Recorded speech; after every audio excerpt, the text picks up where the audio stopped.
What up? The name is Dale. Doing several reviews this time around. I haven't done a review since last year, 2020. I believe the last album I reviewed was Busta Rhymes, Wrath of God, Extinction Level Event, Part 2. So now I'm going to do probably like 5 reviews on this one clip, but I'm not going to go into much detail with each of them. About 2 of these joints came out like late last year, but I haven't got around to doing any reviews. Getting more back into production and beat making. I was on a long hiatus from that for a while, so I'm back in my beat making bag and production bag. But enough about me. We're gonna get into the review of Benny the Butcher and Harry Fraud, Plugs I Met Part 2. This is Benny's second joint within like a couple of months. He just came out with The Burden of Proof, like the fall of last year, which is one of the best albums of 2020. And this joint is stellar. It's banging. Not as good as Burden of Proof, but it's close. You got Harry Fraud doing all the production this time around, whereas Burden of Proof, Hit Boy, who's been killing it with that joint and the Nas joint. A few other joints he's been doing. He's been killing it. So with this time around, you got Harry Fraud. He's doing all the production, and the production is banging from beginning to end, right up my alley. Obscure samples, loops, soulful. Got some extreme type melodies in there. It's good. I really like it. It's 9 tracks total. I think it's better than the first Plugs I Met, which I guess is unfair to compare both of the two projects, because the first Plugs I Met was like an EP, 7 songs, and this is 9 songs, which is only 2 songs more, but still, I guess this is more of an album and that was more of an EP. But still, I like this new joint better. Some of the standout songs, I like everything. This is one of them joints you can just push play and let it ride. You don't have to worry about skipping at all. But it still has its stands out, like the first joint called When Tony Met Sosa. Banging, love that joint. That joint goes in. That's Ugly Face music. Then you got Plug Talk featuring 2 Chainz. 2 Chainz, he goes in. That's one of the best verses I've heard from 2 Chainz. And I'm not one of the biggest fans of 2 Chainz. I know a lot of dudes got respect for him. I'm not saying he's whack by any means, but I just never been into him. But he killed that one. Then you got another joint called Talking Back featuring Fat Joe. Another joint called Longevity featuring French Montana and Jim Jones. And French Montana gets his man. I didn't even know this dude was capable of rapping like this. I always consider him borderline whack for real, but he got his man on this joint. I was highly impressed. You know, the whole thing bangs from beginning to end. I really like it. I give this joint a B+, without a doubt. And then you got another joint that dropped earlier this year. Well, I think probably in February. I think it came out.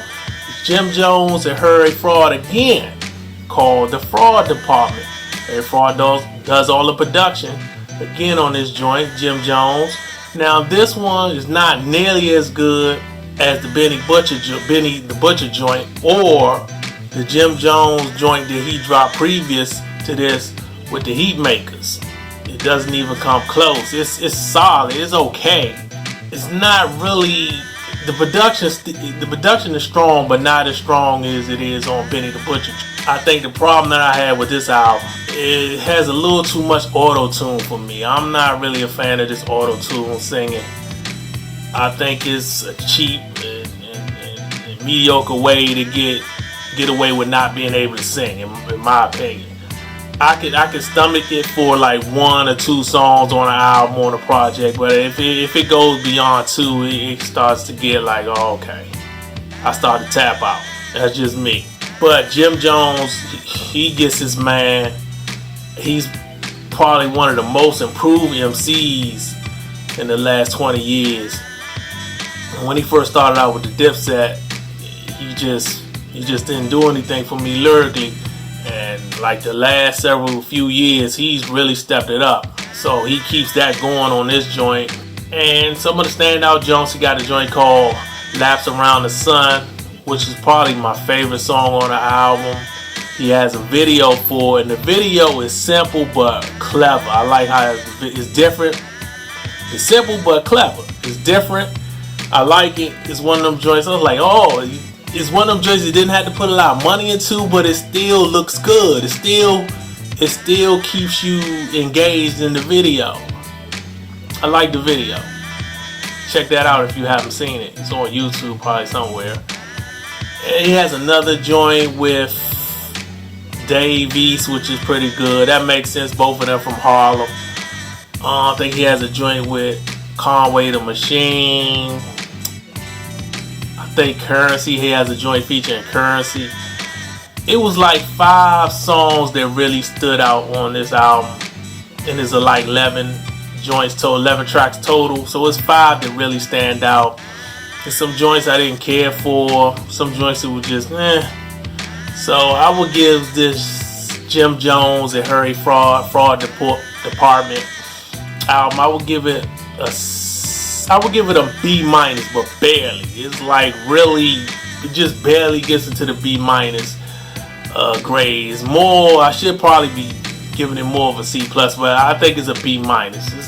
It's a little better than, I give it a little better than a C plus, even though that's what I was thinking at first. And then I'm just gonna go into some joints that came out last year that I didn't get a chance to review. Just real quick reviews. You had the STATIK SELEKTAH joint, the Balancing Act. I think that's his 9th studio collaboration album. You know, he's a producer, one of my favorite producers, and he gets all these different MCs and artists to join on his albums. He matches and mixes up different MCs on different songs that you probably wouldn't think, and some that are, you know, naturally a fit on a song. He has standout joints like The Healing featuring Black Thought, Keep It Moving featuring Joey Badass and Nas, probably my favorite song on the album. Then he got a joint called No Substitute with Benny the Butcher and Paul Wall. That's a pairing for 2 dudes on the same song. He got another track called Hard Living featuring Dave East and Method Man. That's funny because Dave East plays Method Man on the Wu-Tang Saga, American Saga series on Hulu, so that's funny. Then you got another joint called Soul Custody featuring Blue and Evidence. What other joints that STATIK SELEKTAH got? He got another joint called America Is Cancelled. I think that's featuring Jadakiss and Styles P. And he got some good joints on there. I liked a lot of the songs on there. I think Joey Badass has another song on there with just featuring him. I would say this STATIK SELEKTAH album, Balancing Act, is a B grade, good solid B grade, strong B grade. And another album that I checked out that came out late last year in 2020 was Reason. I think his album is called New Beginnings, or The Beginning, or New Beginnings, one or the other. It was good. It was a pleasant surprise. I heard his name, but I knew nothing about his music. I was not familiar with his music. I believe this is his debut album, but I'm sure he's been featured on other folks' things. He might have even been on that Dreamville album, if I'm not mistaken. But his joint impressed me. It was better than I thought. I listened to it and got it on the strength of him being on Top Dog Records. You know, that consists of Kendrick Lamar, Ab-Soul, Schoolboy Q, J-Rock, Sir, SZA. So I listened to it on the strength of that because they seem to have a strong camp and they don't seem to put out nothing. They don't seem to put out bad music. And his album is good. I was more impressed with his album. I think his album was better than any other Schoolboy Q joints that I heard. I'm probably in the minority with that, but I was highly impressed. he had like I think he got like maybe like 15 or 16 songs total. And I like the majority of the songs. There's a few songs that I didn't like. He had a joint with Kendrick that goes. He had a song with Schoolboy Q that's banging. He has a nice album. I recommend it. Highly recommend it. It's a strong beat. And then another album that came out this year was a soundtrack, movie soundtrack to Judas and the Black Messiah. And you rarely get soundtracks nowadays. Soundtracks used to be the shit back in the 90s and early 2000s. Like pretty much every movie, especially every black, African American or black movie where the cast is majority black had a soundtrack to it. Anything dealing with the hip hop or our culture anyway had a soundtrack to it. And that faded, you know, I guess when they came to more being online, the soundtrack became kind of irrelevant. But it's starting to come back a little bit. And Judas, first of all, Judas and the Black Messiah is a great movie. Probably an instant classic, and I rarely say that about anything, but I love that movie. It's the best movie of 2021 so far. It's going to be hard to beat. I'm sure you're going to have some other good movies that drop later on this year, but that's a very strong movie. I highly recommend you see it if you haven't seen it already. But the soundtrack is very solid. It has a good deal of songs on there. It's like over 20 songs.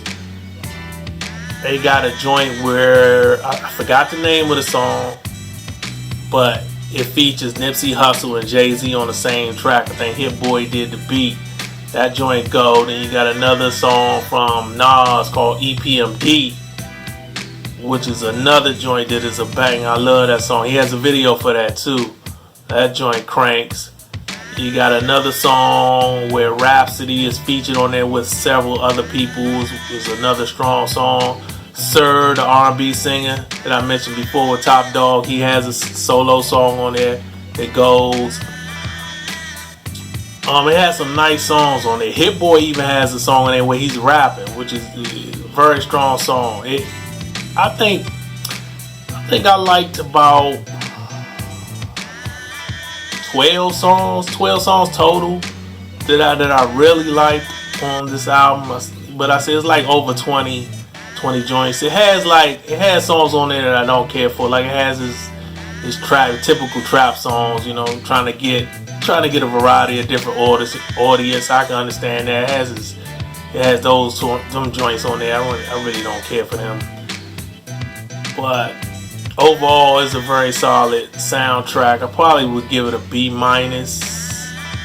Yeah, it's a B-, almost a B grade, but I give it a B- because it does have its share of joints that I don't like. But there you have it. I'm done. I'm finished.